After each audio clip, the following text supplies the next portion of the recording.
Guys আজকে খুবই গুরুত্বপূর্ণ একটা ভিডিও নিয়ে আপনাদের মাঝে চলে আসলাম। ভিডিওটা কেউ টানাটানি করবেন না, স্কিপ করবেন না। দয়া করে ভিডিওটা ভালো লাগলে একটু টাইমলাইনে শেয়ার করে দিবেন।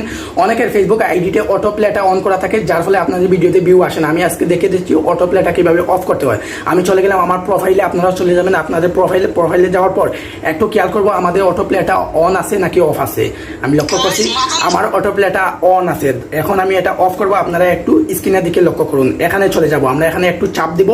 চাপ দেওয়ার পর আমরা চলে যাব সেটিং আইকনে। দেখুন আপনারা একটু লক্ষ্য করুন, এই যে সেটিং আইকনে আমরা একটু চাপ দিব। সেটিং আইকনে একটু চাপ দিব। চাপ দেওয়ার পর আমরা চলে যাব মিডিয়া নামের একটা অপশন এখানে আছে। এই দেখুন একটু আপনারা লক্ষ্য করুন, মিডিয়া ওই মিডিয়াতে আমরা একবার ক্লিক করব। ক্লিক করার পর একটু গাইজ লক্ষ্য করুন, একটু আপনারা লক্ষ্য করুন on mobile data and wifi এখানে আপনাদের সিলেক্ট করা থাকবে, সকলের সিলেক্ট করা থাকবে।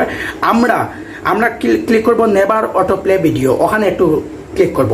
আমরা একটু ক্লিক করব never autoplay and video, স্ক্রিনের দিকে একটু লক্ষ্য করুন। ওখানে ক্লিক করার পর দেখুন অটো প্লেটা বন্ধ হয়ে গেছে। এখন আমি একটু বের হব, দেখবো অটো প্লেটা বন্ধ হয়েছে কিনা। আমার প্রোফাইলে ঢুকে যাব। প্রোফাইলে ঢুকে যাওয়ার পর একবার রিফ্রেশ করব। রিফ্রেশ করার পর একটু লক্ষ্য করি অটো প্লেটা অন আছে নাকি অফ আছে। মাশাআল্লাহ অটো প্লেটা অফ হয়ে গেছে। দেখুন গাইজ, দেখুন অটো প্লেটা অফ হয়ে গেছে। এখন কোনো ভিডিওগুলো অটো প্লে হচ্ছে না, আমাদের ভিডিওতে ভিউ আসবে। ভিডিওটা যদি আপনাদের ভালো লাগে আপনাদের টাইমলাইনে একটু শেয়ার করে দিবেন।